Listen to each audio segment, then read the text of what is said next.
Bienvenue à tous. Je suis ravie de vous retrouver pour ce nouvel épisode du podcast Start with Love. Et aujourd'hui, je suis en compagnie de Jean-Luc, comme d'habitude. Hello Jean-Luc. Salut Comment Claire, très content vas-tu? d'être là. Très Oui, content oui, d'être là. tellement, tellement. Et puis, de notre merveilleux invité, Patrick Collignon, aujourd'hui. Salut Patrick, comment tu vas? Salut Claire, salut Jean-Luc, salut tout le monde. Bah ça va bien, je suis prêt, c'est une journée intéressante. Donc, mais Oh on en bon, parle, j'imagine. Intéressant. mais oui, c'est un grand jour aujourd'hui. C'est un très, très grand jour pour Patrick et pour tous les semeurs de cœur que vous êtes, que nous sommes. On va en parler. La minute pub.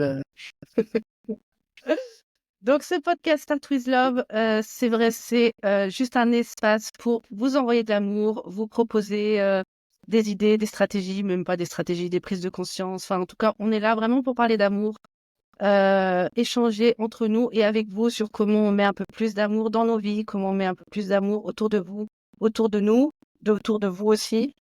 Et comment on contribue à ce que ce monde-là soit encore plus rempli de cœur et d'amour.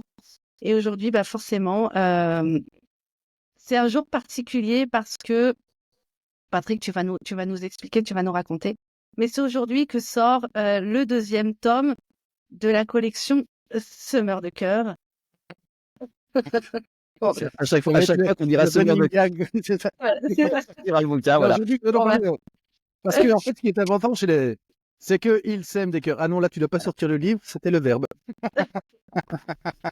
donc voilà, Patrick va pouvoir nous présenter ça. Mais avant que tu nous présentes Semeurs de cœur, j'aimerais que tu te présentes toi, que tu puisses nous dire un petit peu qui tu es à nos auditeurs, qui sont nombreux à nous écouter, et que tu te présentes d'une façon un peu particulière, mais habituelle finalement dans notre podcast. C'est de répondre aux deux questions, qui tu aimes et comment tu les aimes. Voilà. Mm. Tu peux, Alors d'abord, je dois répondre à la première question, qui es-tu? C'est la question que je me pose tous les matins dans ma méditation, qui suis-je? Et l'air de rien, je n'ai plus de réponse tout à fait précise à la question. Je peux te donner plein d'informations ou je peux donner quelques grammes à gauche, à droite de qui j'ai été, de qui j'aurais pu être, de qui j'espère devenir. Tiens. Mais qui suis-je? La question est bonne. Qui aimes-tu? Bah, en général, j'aime bien les gens. Mais jusqu'à il n'y a pas très longtemps, il y avait quand même une espèce de mur autour de moi. Donc j'aime bien les gens quand ils franchissent l'espace de l'inconnu. Tu vois, donc il y a des gens que je connais, il y a des gens que je connais pas. En général, quand je les connais pas, je m'inquiète un peu, je me méfie, je suis pas. Mais une fois que je les connais, j'ai tendance à aimer un peu les gens qui sont là, plus ou moins fort, plus ou moins bien, avec tout ce que je peux offrir ou recevoir. Mais fondamentalement, bah, une fois que les gens sont rentrés dans cette espèce de cercle, ce mur qui m'inquiétait, enfin, ça va beaucoup mieux, mais avant, c'était quand même vraiment chaud. Les gens, comme ils sont, j'aime bien comme ils sont. J'ai vu tellement de gens essayer de changer les autres gens autour d'eux toute leur vie en se fatiguant parce qu'ils changeaient pas comme ils voulaient, que comme ils sont, c'est bien. Puis après, tu aimes pas, tu aimes plus, tu aimes moins, ça t'appartient. Et puis, s'il fait pareil, ça lui appartient aussi. Et puis, si tu trouves quelqu'un qui pense un peu comme ça et comme toi, et bah, plus les choses se mettent en concordance, et mieux c'est. Pour avoir une relation chouette, soutenue, profonde. Mais je dois pas vous faire un dessin à vous deux, particulièrement d'ailleurs, les amis. Entre nous salut, vous voyez l'idée, quoi, grosso modo. Et comment je les aime? Bah, du mieux que je peux. Donc, en tout cas, avec le plus d'ouverture possible, avec le plus de tolérance possible, avec le plus de compréhension possible, et avec l'idée que c'est à partir du moment où tu aimes bien quelqu'un pour ses défauts que tu commences à être vraiment dans une forme d'amour. Parce que tant que tu l'aimes que pour ce qui t'arrange, c'est un peu moins vrai. Mais bon, c'est quand même très vrai. Mais je me souviens d'une copine à l'époque qui disait « J'aime qu'on m'aime comme j'aime quand j'aime », tu vois. Et là, tu dis « Oh là, on n'est pas exactement dans la même constellation, là, tu vois. J'aime qu'on m'aime comme j'aime quand j'aime ». Ça fait quand même beaucoup de conditions. c'est pas l'idée mal. chez Ouais. nous. Et ça, l'accent remonte tout de suite. Hein. Quand tu mets des conditions pareilles, tu sens que le gars, il est en pur défensif, il revient dans ses primaires, quoi. Voilà. Yes. Ben, merci. Ben voilà. Claire, est-ce que je peux compléter juste la Oui, présentation de Patrick bien sûr. pour que voilà, parce que Patrick, il a plusieurs casquettes. Notamment, il est auteur d'un livre qui s'appelle semeurs de cœur. Et Entre d'une autres. collection, plus exactement d'une collection, puisque le deuxième tome, eh bien, est désormais aujourd'hui accessible en crowdfunding. Donc, on est très heureux d'accueillir Patrick aujourd'hui parce que symboliquement, on peut mettre tout notre cœur à propager le livre Semeur de cœur. Ça peut être long. Patrick, comme sa bibliothèque l'indique derrière lui, c'est aussi quelqu'un qui a écrit un grand nombre de livres. Je sais plus le nombre exact, mais je sais que c'est plus de 30. Là, je suis à 37, 38 là, en l'occurrence. Mais ouais. 38, voilà. Donc, il n'en est pas à son coup d'essai en termes d'écriture. Il est business coach également. Il est yogi. Il est connu comme le yogi belge sur Instagram avec des histoires vraiment très chouettes, des histoires de sagesse avec le ton décalé qu'on peut retrouver de notre belgitude que je partage avec lui et qui me met toujours du baume au cœur. Il faut aller le voir sur Instagram, le yogi belge, parce que je vous dis pas pourquoi, mais il y a un petit truc visuel assez sympa.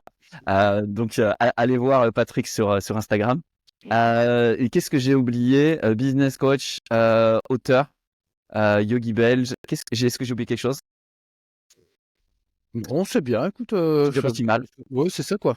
Coach, formateur aussi, notamment Ouais. sur tout ce qui est relations.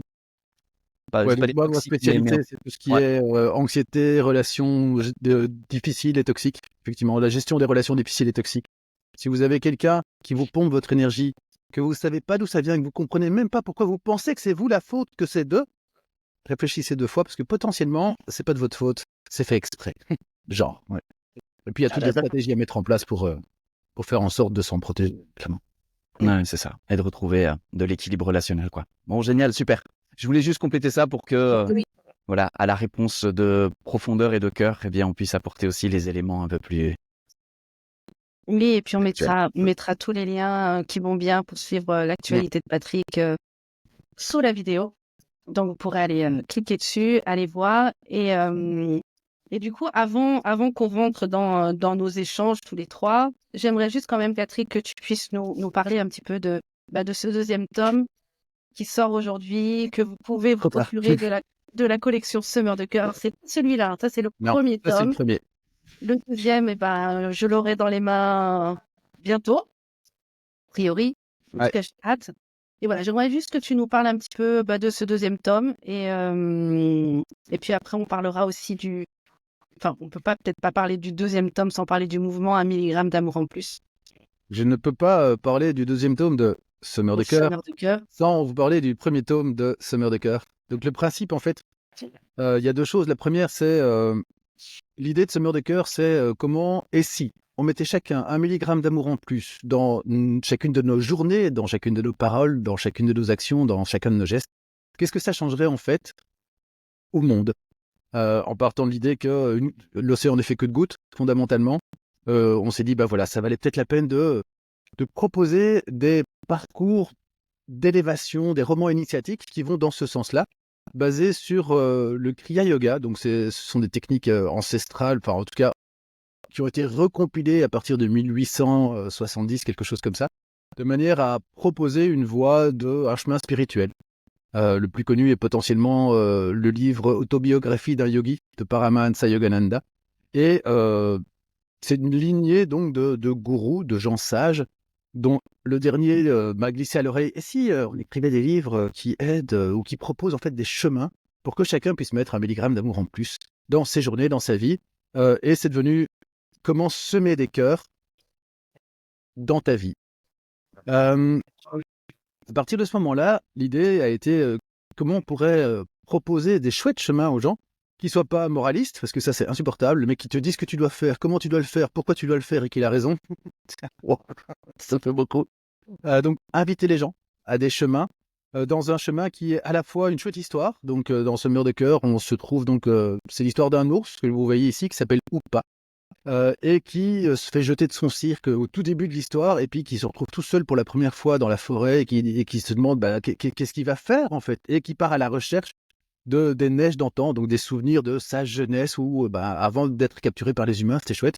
Puis alors il passe évidemment toute une série de péripéties, il rencontre plein de personnages, donc il y a une bonne grosse dizaine de personnages qui l'aident pas, enfin qui en tout cas jalonnent son parcours pour arriver à une forme d'élévation dans son chemin à lui. Et pendant ce parcours, entre autres, il y a Il est donc dans un cirque, il est propriété d'un dompteur, et ce dompteur a un assistant qui s'appelle Sam.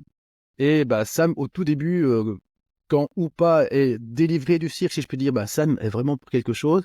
Et puis, à la fin du livre, on retrouve d'une manière ou d'une autre Sam, et c'est plus le même Sam. Il y a quelque chose qui a bougé chez lui, d'une manière ou d'une autre. Et donc, l'idée de Semeur de cœur, c'est chacun des personnages de cette première histoire va avoir son propre chemin d'initiation, d'élévation, de progression, et ce chemin sera raconté dans un autre livre. Ce qui fait que dans Sam a dit, c'est l'histoire de Sam. Et donc on retrouve Sam, alors on le retrouve pas, c'est pas tout à fait chronologiquement la même chose. Sam, l'histoire de Sam commence bien avant qu'il devienne assistant du dompteur, et puis un jour il devient assistant du dompteur, et puis il vit sa vie, et puis d'une manière ou d'une autre, il va forcément recroiser ou pas à la fin, mais pas que. Il va recroiser d'autres personnages de Summer de cœur qui eux-mêmes auront l'an prochain, l'année suivante et l'année d'après, enfin en tout cas si le crowdfunding fonctionne suffisamment bien, j'aurai un peu d'argent pour prendre le temps d'écrire, auront eux-mêmes leur propre chemin, donc ils vont pas arrêter de se croiser, mais c'est pas chronologique, donc on peut entrer dans l'univers des Semeurs de cœur par n'importe laquelle des portes que constituent chacun des romans, quoi. Donc c'est l'idée. Magnifique. Moi, je suis fan, hein. Voilà. Je le dis juste comme ça. Juste un petit truc pour tous les deux. Je pense que comme le micro, c'est le micro de l'ordinateur. Moi, de temps en temps, quand vous posez les mains un peu brutalement sur la table ou quoi, j'ai Ouais, des bruits un peu intempestifs. Je pense aux oreilles de nos auditeurs. absolument. Bon, j'ai cette petite. Ouais. Bon. J'ai pas encore été chercher mon exemplaire de Sam, mais à la fin de ce podcast, je vais courir, filer. Moi, ça y est. Et puis, alors, j'ai eu en plus j'ai la chance de connaître déjà l'histoire de Sam. Et je peux vous dire vraiment, mais sincèrement, mais c'est une aventure cette histoire. C'est une aventure à l'intérieur de soi. C'est une aventure aussi avec les autres. Et c'est un bijou. Vraiment, c'est un bijou cette histoire que tu as écrit, Patrick. Et je ne peux que vous conseiller, mais même pas vous conseiller, vous imposer d'acheter ce livre pour vous, mais pas que pour vous. Vraiment, allez le poser au pied des sapins de tous les gens que vous aimez, parce que c'est pas un milligramme d'amour en plus qu'on met dans la vie des personnes qu'on aime en offrant ce livre. C'est des tonnes d'amour. Donc, allez-y, quoi. Vraiment. Le pitch, cette fois-ci, c'était dans Semeur de cœur, donc l'histoire de l'ours, c'était comment lui peut apprendre à servir l'autre et à mettre un milligramme d'amour en plus dans ses gestes pour offrir. Dans Sam a dit, forcément, c'est aussi un chemin, mais il est un peu différent parce que l'idée, c'est, Sam, la première phrase du livre, c'est « Pour qui tu te prends, dégage ». Genre le truc qu'on n'a jamais appris, qu'on n'a jamais entendu de notre vie, là. Non, non, toi, je te parle pas, ou t'es plus bienvenu. Enfin, ce style de choses où on se sent rejeté. Et donc, l'histoire de Sam commence là. Il se sent rejeté. Il a 9 ans au début du bouquin, je spoil pas grand-chose, à part le premier paragraphe. Et donc, c'est comment faire quand tu te sens rejeté, donc forcément rejeté pour ta différence, hein, parce que si t'es pareil, t'es pas rejeté. Comment tu fais quand tu te sens rejeté pour préserver cette différence et pas rentrer dans le moule du comme tout le monde, parce que l'air de rien, ça t'aspire assez facilement. Et puis, lui, il a toute une réflexion du haut de ses 9 ans qui vont forcément après évoluer, hein, parce qu'on va le suivre pendant quelques années. Mais fondamentalement, l'idée, c'est comment je fais pour rester moi-même. C'est quoi le comme tout le monde? Qui a inventé le comme tout le monde? Ça marche comment, en fait, le comme tout le monde? Parce que ce que lui constate dès le début, c'est pour être comme tout le monde, faut arrêter d'être soi-même d'une manière ou d'une autre. Donc t'enlèves ça, t'enlèves ça, t'enlèves ça, t'enlèves ça, t'enlèves ça, et puis t'es comme tout le monde. Super. Tu vois? Et donc, l'idée, c'est de proposer un chemin pour s'apporter à soi-même plein de milligrammes d'amour en plus pour comprendre qu'on est unique, pour comprendre qu'on est différent. Et on est tous différents. Enfin, même deux jumeaux homozygotes sont différents. Donc, comme tout le monde, c'est un truc qui vient pas de nous, d'une manière ou d'une autre. Ça a été imposé, proposé, moulé par l'extérieur. Tu as été à l'école, on t'a dit reste assis pendant 6 heures, surtout sois sage. Là, tu es en train d'apprendre à lire, à écrire, à calculer. Il y a plein d'enfants qui une petite partie d'eux a dû se barrer pour que ce soit juste supportable. Sinon, tu sais quoi, ils auraient joué dans la cour de récré si on leur avait laissé le choix, tu vois. Ils auraient fait des trucs, ils auraient construit des cabanes dans les arbres, j'en sais rien. Bon, évidemment, dans les cours de récréation, actuellement, il n'y a pas beaucoup d'arbres. C'est une autre partie du problème, et c'est pour ça que ça se passe au Québec, etc. Donc, l'air de rien, c'est de proposer aux gens comment tu fais pour vivre ta différence, apprécier ta différence, préserver ta différence, et trouver un chouette chemin, tout en interagissant. Bon, alors Sam, il va avoir son histoire, hein. Il y a des moments où ce sera plus difficile d'interagir, et des moments où ce sera plus facile. Et là, je vous laisse la découvrir forcément. Ça va de soi. Voilà. Et bien justement, on en vient à une question que moi j'avais envie de vous poser à tous les deux. C'était quel genre d'enfant vous étiez? Comment est-ce que vous vous sentiez avec les autres ou complètement différent des autres, dans le moule ou pas dans le moule? J'ai un petit peu mon idée sur les réponses, mais parce que je vous connais un peu l'un et l'autre. Mais voilà, ça m'intéresserait de savoir un petit peu comment vous étiez et comment vous avez fait pour vous mettre sur ce chemin où vous êtes aujourd'hui, qui est quand même un chemin spirituel, mystique, qui fait que vous en êtes là aujourd'hui et que vous en êtes à chacun proposer, porter un mouvement. Jean-Luc Start With Love, Patrick 1 milligramme d'amour en plus et qui est juste là pour distribuer de l'amour autour de soi, quoi. Voilà. Si vous êtes OK pour répondre à cette question-là. À toi, Chouchou. Allez, j'y vais. Je crois que la première phrase qui me vient, c'est seul au milieu des autres. Je pense que c'est comme ça que je me sentais étant enfant. Parce que j'étais pas seul, j'étais pas un enfant rejeté particulièrement, mais il y avait une espèce de sentiment de justement pas être comme tout le monde. Alors, est-ce que c'est un sentiment que tout le monde partage? J'ai longtemps pensé que oui, mais je me rends compte que non, pas forcément. Je pense qu'il y a des personnes qui ne vivent pas ce sentiment d'être différent. En tout cas, peut-être pas avec cette acuité-là, et qui sont, elles, très bien et qui se développent très bien là-dedans. Mais oui, je pense que j'étais un enfant qui était dans la lune. Ma maman disait toujours comme ça, t'es dans la lune, reviens. Donc il y avait un côté lunaire chez moi. Et en même temps, je pense que j'étais pas dans la lune pour embêter les gens. Je pense que j'avais une espèce de tendance comme ça à voyager et à pas considérer que les règles, les trucs, les machins, c'est ça la vie. Donc il y avait un truc un peu comme ça.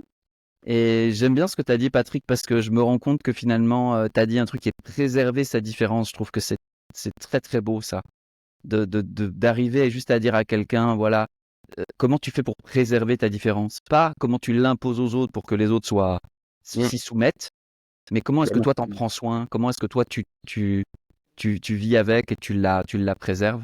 Donc voilà, j'ai plutôt un chemin de vie qui m'a permis de la préserver, même s'il y a eu des moments où elle était euh, un peu malmenée par moi-même, hein, évidemment, toujours. Et puis des moments où je l'imposais un peu parce que c'est bon, ça suffit maintenant, acceptez-moi comme je suis, bordel de merde. Ah. Et ouais, c'était un peu un oscillateur comme ça pour moi quand j'étais petit. J'étais pas bien grand. Pour moi, c'est un peu.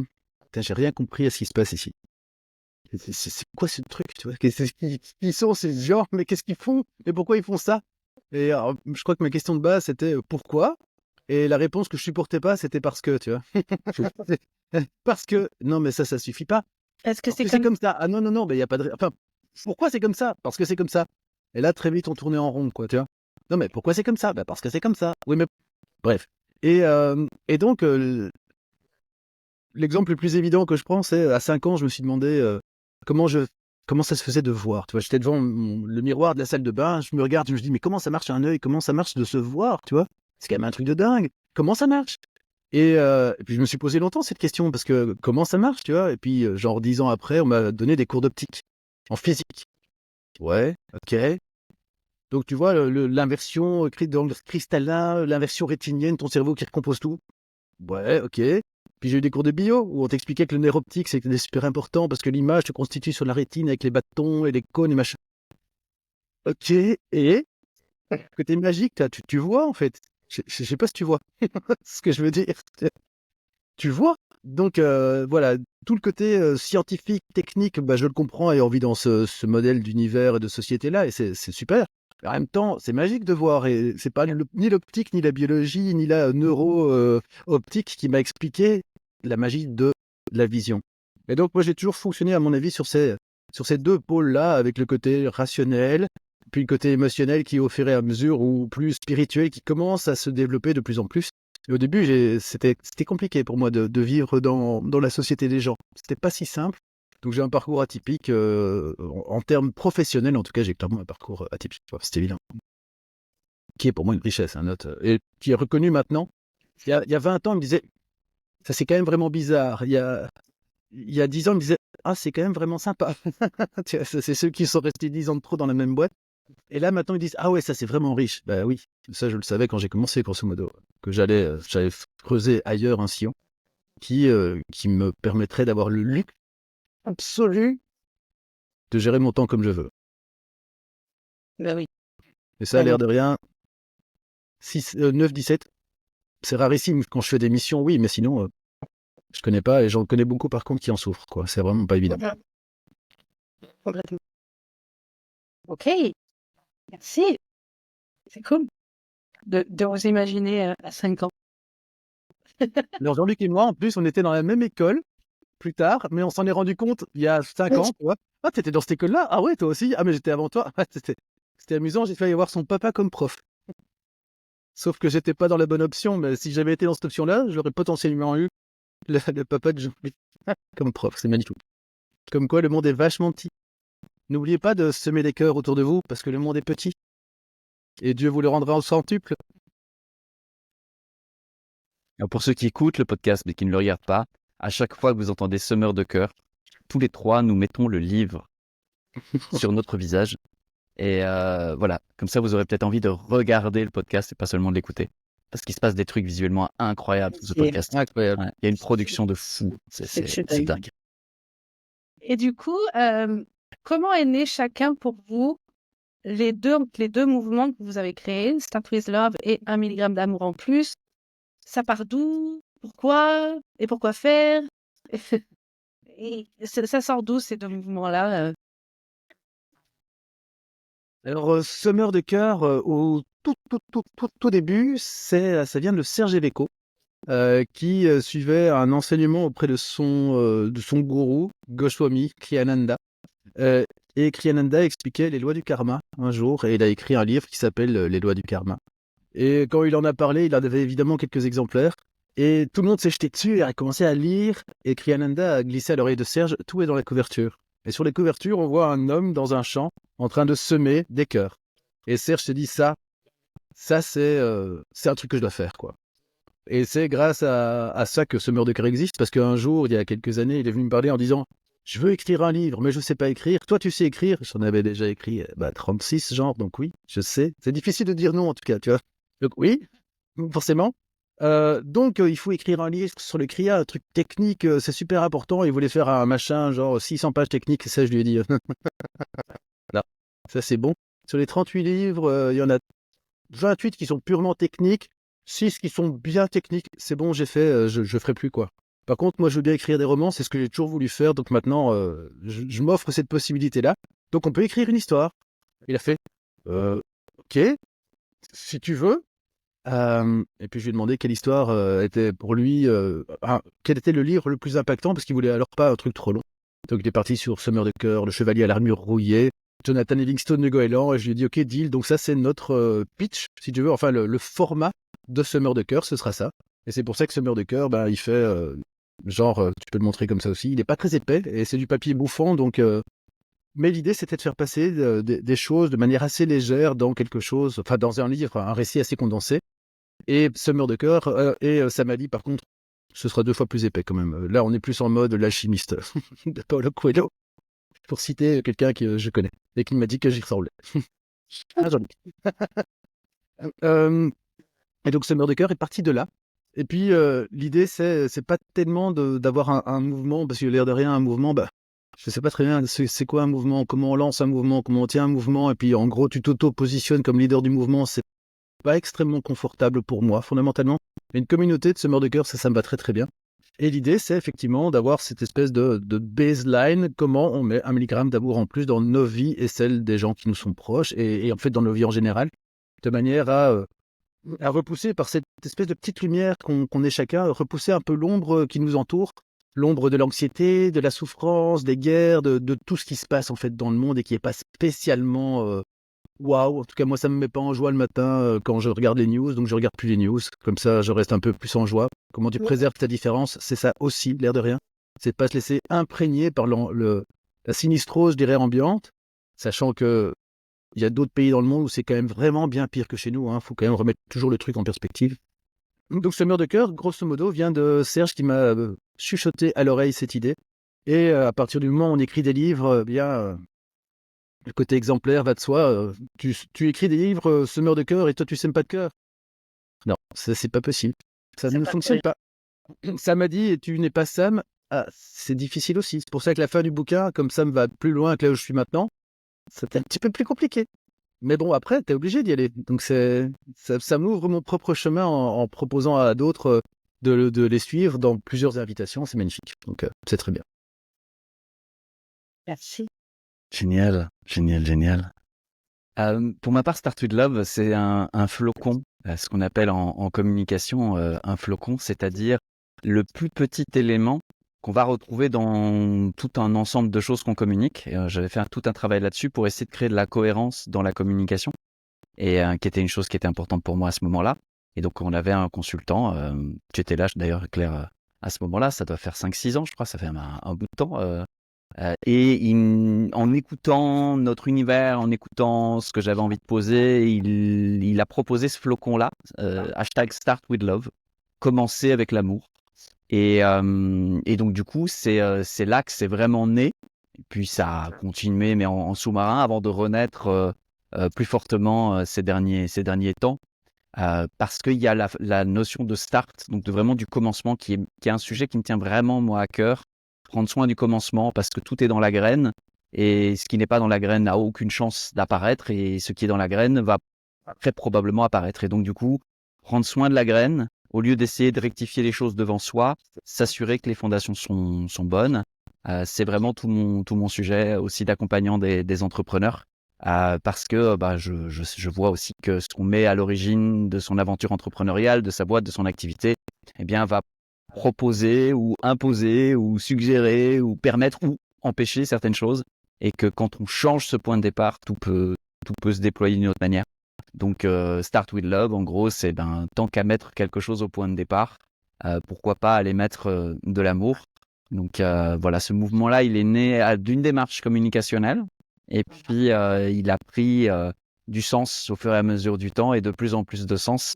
Et évidemment aussi encore plus à aujourd'hui, parce que quand tu as des compagnons de route qui résonnent sur des choses similaires, eh bien, ça finit par créer des tresses et des tissages. Et c'est pour ça que je suis vraiment très très content aujourd'hui qu'on puisse tisser ces deux élans, ces deux mouvements, et leur permettre de prendre de la force l'un l'autre, parce que je pense que c'est super important aujourd'hui de faire entendre la possibilité de l'amour, la possibilité de structurer, de rationaliser l'amour, et que c'est pas un truc de bisounours perché au plafond, c'est un truc de pourquoi aller mettre autre chose au point de départ que ça, Ouais. et allons voir ce que ça peut donner. Donc ouais, voilà, c'est un peu ça l'idée.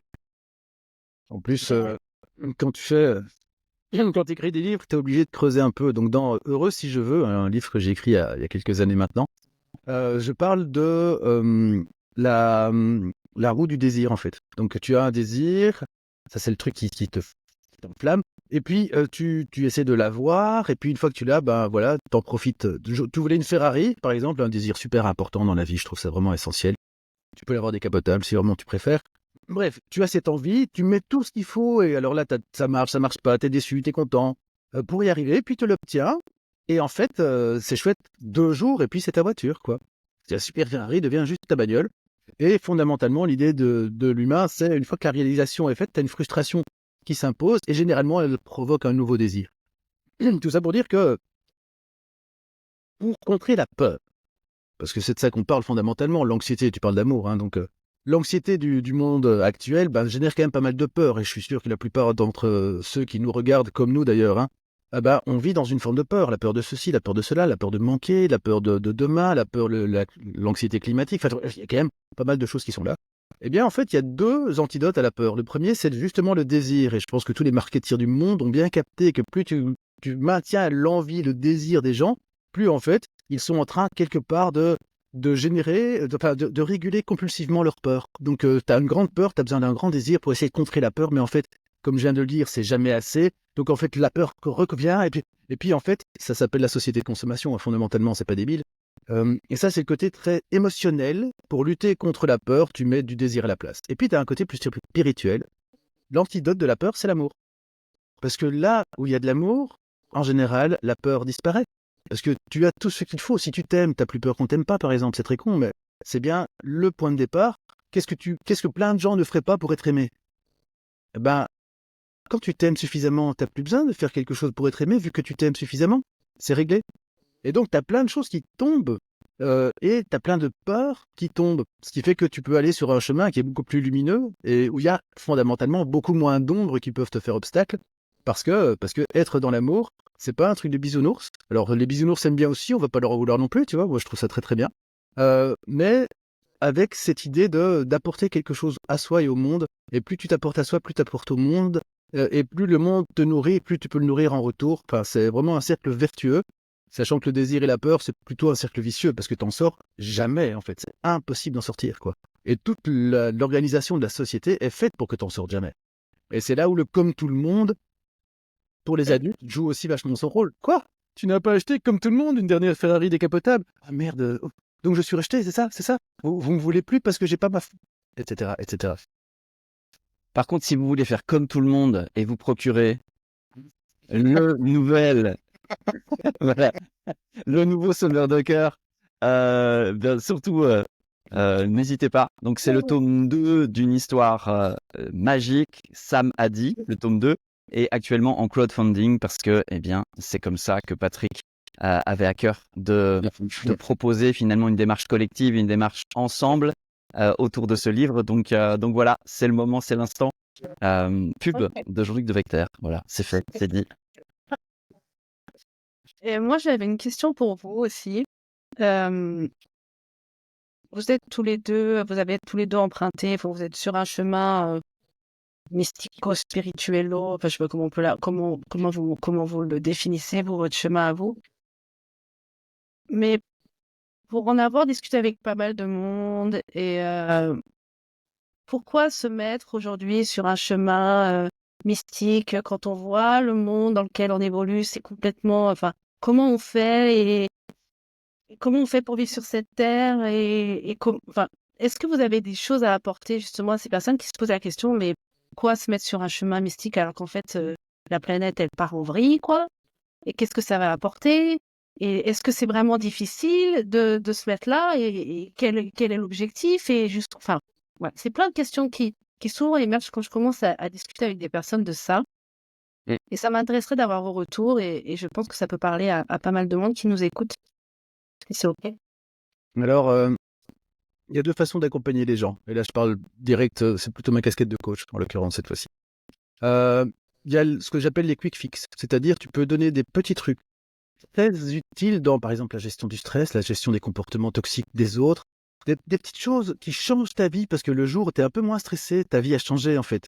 Et tu n'as pas besoin de faire 15 ans de développement personnel ou, une fois que tu as capté qu'il y a une limite au développement personnel, de développement spirituel, ça c'est vraiment un long chemin.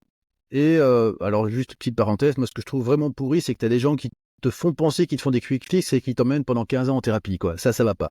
Je trouve que le message est vraiment pas cool. Là, pour moi, c'est de l'escroquerie. Pratiquement, c'est de l'arnaque. Donc tu peux donner des quick fix aux gens, des petits trucs, et ça change leur vie, et ça suffit. Et puis tu as des gens qui veulent aller plus loin, et eux, tu peux les emmener dans un accompagnement plus long. Moi, je suis un accompagnement en mode Kriya Yoga.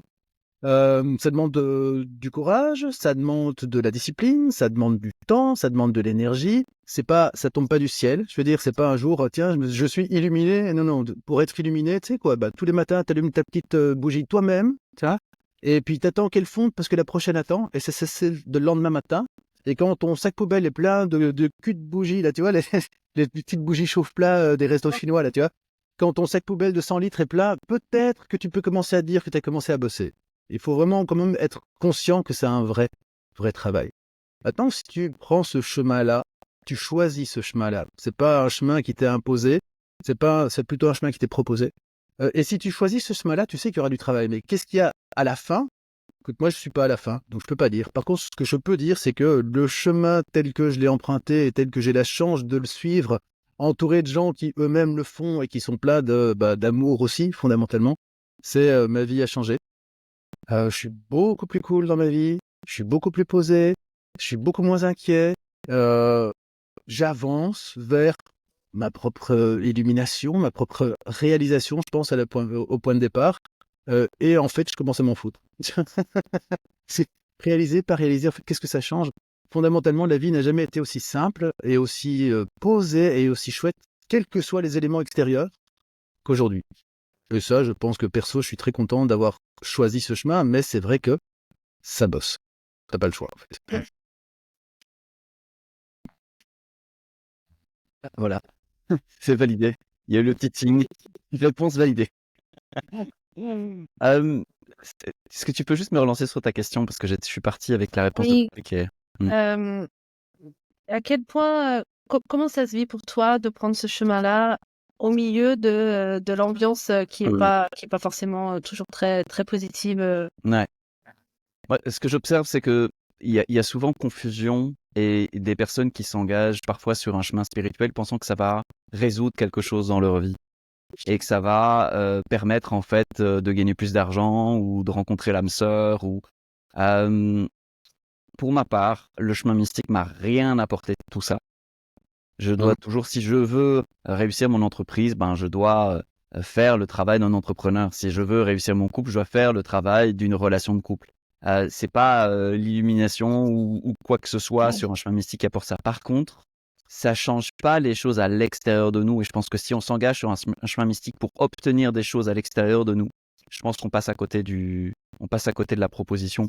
La proposition, comme l'a bien dit Patrick, c'est pas tellement de changer notre vie extérieure pour se sentir mieux dedans, c'est de changer directement ce qui est dedans et de voir que ça embellit progressivement, petit à petit l'extérieur, que ça harmonise, que ça équilibre. Moi, j'observe aujourd'hui, oui, j'observe que les choses autour de moi sont plus équilibrées qu'elles ne l'ont été à certains moments de mon parcours. Parce que au-dedans, je pense que c'est plus équilibré que j'ai pu l'être il y a 10, 15 ans ou 20 ans. Et quelque part, c'est plutôt ça, je pense que c'est un chemin qui propose non pas de consommer la vie, mais de progressivement laisser la vie être et la laisser nous remplir et la laisser déborder. Et moi, c'est quelque chose qui m'émeut et me touche depuis toujours. Donc, c'est pas comme si j'avais choisi ça. C'est juste que quand j'ai vu des gens qui incarnaient ça, j'ai toujours été profondément touché à des endroits de moi que je savais même pas existants, qui se réveillaient au même moment. Et du coup, bah, tu fais, ah, ok, ça vit en moi. Ce truc-là se déclenche et après, tu vis avec. Donc, pour ma part, ça s'est plutôt fait dans une espèce d'évidence obligatoire presque. C'est pas un truc que j'ai choisi, c'est un truc qui était là et les circonstances de vie m'ont juste montré à quel point c'était précieux et important pour moi. Et donc, c'est le seul geste d'amour valable envers moi-même, tout simplement. C'est ni plus que ça, mais ni moins. J'aurais pas pu me remplir du monde, ni d'une Ferrari, ni de tout ça, de manière vraiment satisfaisante. Il y aurait toujours eu un creux à l'intérieur qui dit c'est pas suffisant, c'est pas suffisant, c'est pas ça. Ça ne me remplit pas. Donc, ouais, c'est plutôt ça pour ma part. Donc, on Oui, s'en fout du monde. Tu pourrais répondre à ta question, on s'en fout du monde. C'est pas j'allais la dire. question. C'est Donc pas du tout là, la question. ouais. Moi, j'aurais dit aussi que dire à d'autres personnes, tu vois. Euh, Vis ta vie, fais ton chemin. Si ça te paraît, si ça te parle, vas-y. Si ça te parle pas, vas-y pas. Par contre, moi, je le fais et je sais que plus t'es zen, plus t'es calme, plus autour de toi c'est calme, plus les gens sont calmes aussi. Donc tu sais que si chacun faisait ça, ah ben en fait le monde rayonnerait de tranquillité, de sérénité, d'amour, parce que chacun aurait ça, et c'est pas un choix, c'est en fait, c'est comme ça. Si je suis moins tendu, je suis plus calme, donc voilà, forcément ça se sent, les gens autour de moi le sentent. C'est assez rassurant d'avoir des gens calmes aussi, qu'on est quand même dans une société où tout le monde est un peu tendu. Donc voilà, ça fait partie du truc, mais chacun vit sa vie et fait ce qu'il veut, oui, bien sûr. Et d'où, en général, je préfère proposer des quick fix aux gens en tant que coach. Ouais. Ne serait-ce que au pire, c'est, comment tu dis, le petit produit d'accroche. Au pire, c'est un produit d'accroche. Mais au mieux, en fait, ça règle leurs soucis du quotidien et ça suffit. Il n'y a pas besoin de rentrer dans des gros trucs pour régler ses problèmes de stress, par exemple. Et donc, si, par exemple, c'est très con, mais ça vaut la peine d'être dit, si le soir, tu vas au lit et que tu n'arrives pas à dormir parce que tu te sais tout énervé, veille à ne plus regarder un gros thriller en buvant du coca juste avant d'aller dormir. Tu vois, c'est très con, mais il y a plein de gens qui arrivent. Ouais, je comprends pas, j'arrive pas à dormir, ils sont tout tendus. Et ils viennent de regarder un film d'horreur, ils ont bu un demi-litre de coca pendant. Bah oui, tu sais, ça c'est du quick fix. Et comme ça, tu t'endors moins tendu. Incroyable. Tellement. Merci. Merci à tous les deux. C'est chouette de vous entendre et de se Et, rapprocher de... Oui, et toi, Claire? et moi, Claire. Ah Ouais. oui, moi. Tu n'as pas du tout de, tu vois, t'es pas du tout sensible à la spiritualité, à la sagesse, à l'amour, tout ça. C'est pas des sujets qui te parlent, toi. Je vois Moi, pas, je vois je pas te de quoi. connais hein, en coulisses. Là, tu fais la, mais en coulisses, tout ce qui t'intéresse, c'est quartier et voilà, et Dubaï, quoi. On est d'accord? Et sortir en boîte. C'est ça. Non, fallait pas le dire. Bien. Euh, Moi, ça a été beaucoup à travers des rencontres, à travers nos rencontres, avec toi Jean-Luc, avec toi Patrick, avec d'autres, ou avec des échanges où en fait je voyais moi de l'extérieur à quel point c'était calme à l'intérieur de vous. Enfin, je sentais, et je me disais mais c'est dingue quoi, comment c'est possible? Mais c'était calme aussi. Ça a toujours été assez calme à l'intérieur de moi. Je me suis toujours très préservée de ce qui se passait à l'extérieur. Et et en fait, j'avais juste envie de retourner et de regarder ce qui se passe et puis de laisser vivre ce qu'il y a à l'intérieur. Et du coup, c'est passé aussi par la proposition du Kriya Yoga, du coup. Mais ça a mis du temps parce qu'effectivement, c'est du job. Et c'est vraiment du job. Et, et moi, ça a mis du temps à mûrir. Ça a vraiment mûri. Euh, Mais ça a commencé déjà à se vivre avant même que je le vive moi à l'extérieur, je le mette en pratique. C'était déjà là, présent à l'intérieur. C'était vraiment fort. Mais, mais c'est ça, en fait. Il n'y a même pas grand-chose à dire. C'est juste, ça se vit tout simplement. Et puis ça.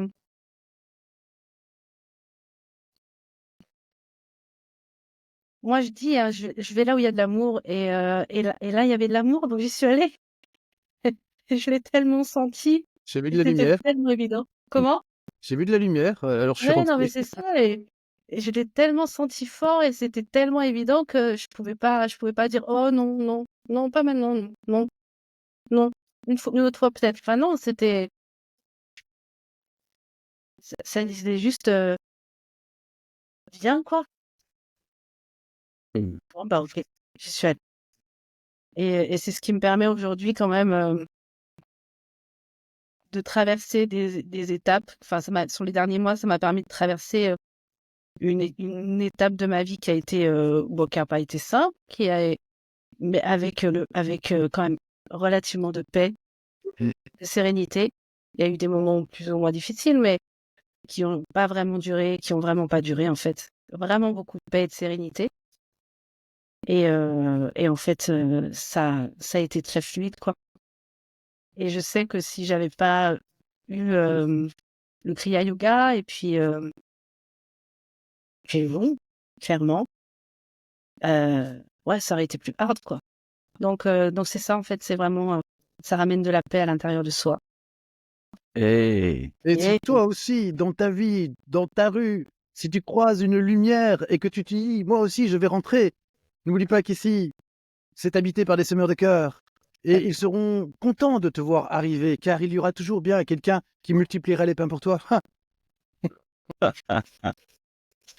c'est pas mal.